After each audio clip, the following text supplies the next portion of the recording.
Well, um, that only took 5 months. So 5 months ago, I started an alternate history where Huey Long won the presidential election of 1936, and this is the follow-up part two to that. Sorry for the wait, got a little bit busy, but yeah, here we are again. So we left off 1940, correct? So President Long was embargoing the Empire of Japan way more because of the American First policy. So that leads Japan to do the attack on Pearl Harbor like a year sooner than in our timeline. So the attack, instead of happening on December 7th, 1941, happened on December 7th, 1940. Now, considering that this is before Operation Barbarossa, and the Axis haven't even invaded Yugoslavia yet, Nazi Germany and Fascist Italy do not declare war on America, meaning that America is not going to be involved in the war in Europe or in Africa. So Japan has to fight the Americans completely alone. So the war in the Pacific is going exactly how it did in our timeline, but it's, just a year earlier. Now, in this timeline, the Japanese do actually manage to win the naval battle of Midway, but they cannot win the land battle of Midway because that's physically impossible to do so. So, they've gained naval supremacy around Midway and are having naval battles near Hawaii. June 22nd, 1941, Nazi Germany invades the USSR, bringing the USSR into the Allies. But again, America is not directly involved in the war, so they're not going to be... Well, America would still honestly probably ship weapons to the U.S. Actually, no, because of, again, the American First policy. So, oh, and here's the thing, yes, fuck. Oh, yes, 1940 elections. So, Huey Long reruns, for the presidential elections of 1940, and he manages to win again. So, this is going to be his second and final term in office. Anyway, so, Nazi Germany is invading the USSR, and Japan is being pushed back in the Pacific a little bit. Japan launches its attacks on Thailand, British Burma, British Malaysia, the Dutch East Indies, and British Guinea. Now, something that's going to change in this universe is Japan is way stronger in this universe, considering they attacked America way sooner. So they launch an invasion of Siberia, but it stops because Siberia is very cold.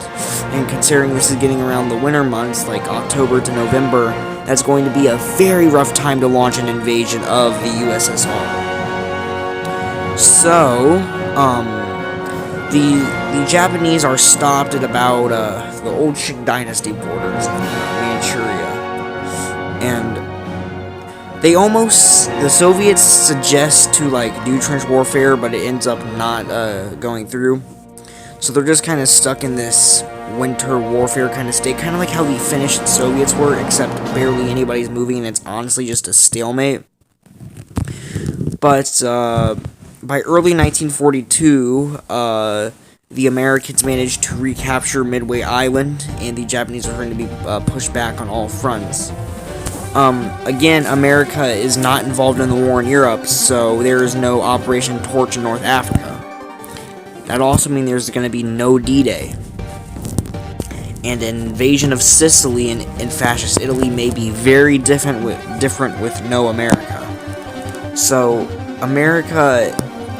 You could say that America is an allied power, but considering they're only fighting Japan, they might just be co-belligerent to the allied powers. So, the Americans push back the Japanese, and as in our timeline, the Soviets used the winter and they managed to push back the Germans a little bit.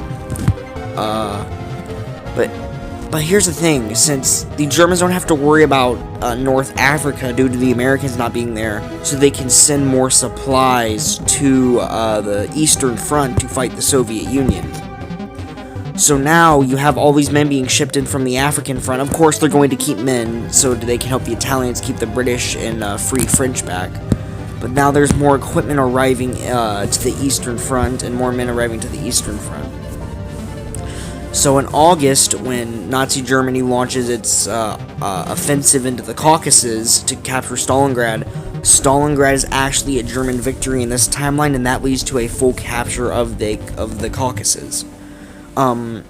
Japan's navy is destroyed in a naval battle by Papua New Guinea, which is British Guinea, or it's under Japanese occupation at the time, and so the Americans are really starting to get the edge against the Japanese. The Japanese are also being pushed back out of Burma by the British Raj.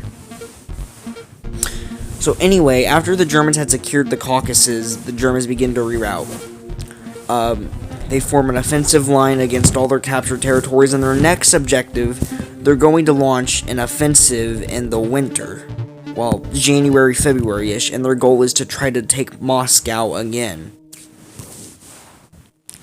So, in February of 1943, the Germans launched their operation, and they managed to drive the Soviets back even more. The Soviets had just had this huge defeat in Stalingrad. So the Soviets are actually forced to retreat past the gates of Moscow, leaving Moscow for German capture. And the Japanese have kind of broken the Soviet line in Siberia. Oh, I didn't make a mistake. I might cut out there for a second. But the Japanese managed to break the Soviet line in Siberia, and so the Japanese managed to advance on the Soviets a little bit more. Now, Stalin is going to be facing some, decent, unrest. They're having all these defeats. So,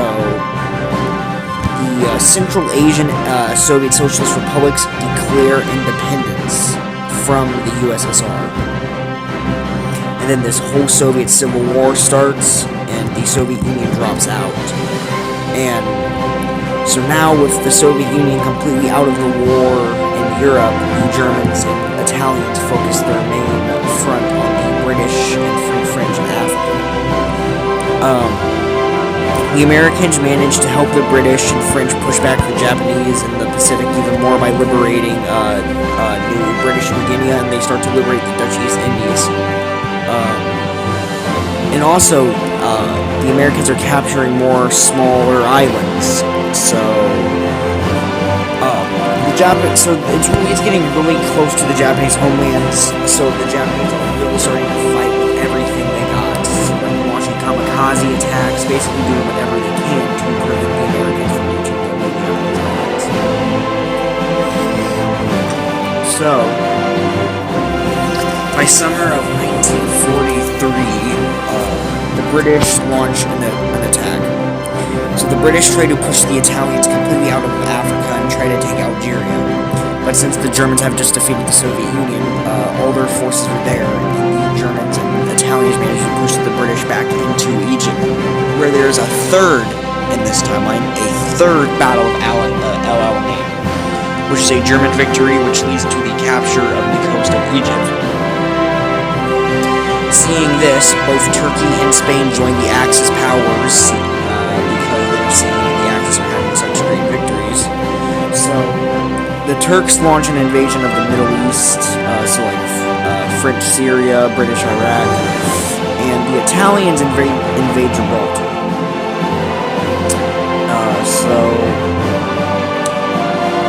Huey Long knows that he's about to be ousted because the 1944 presidential elections he only served 2 terms. So he wants to win the war as fast as he can. He wants to end it with a bang. He wants to end it with him being victorious. So he really speeds up the war in the Pacific. So by early 1944, Burma has been completely liberated. They've helped the Chinese push back the Japanese on all fronts, and they've retaken the Dutch East Indies, and they have also begun to approach Okinawa. So in March of 1944, Okinawa is taken from the Japanese, and so here's the thing. The Soviets were defeated by the Germans, but the Soviets managed to remain at war with the Japanese. So the Soviets had an armistice with the European Axis powers, but they were still fighting the Japanese. So the Soviets managed to push into Manchuria, and then they push in through Korea. And then finally, after the Americans take Taiwan, the Japanese Empire surrenders, ending the war for America. And in November of 1944, there was a new presidential election, and Huey Long is ousted from being president. So this series is going to end with an Axis victory in Europe, but with an Allied victory in Asia.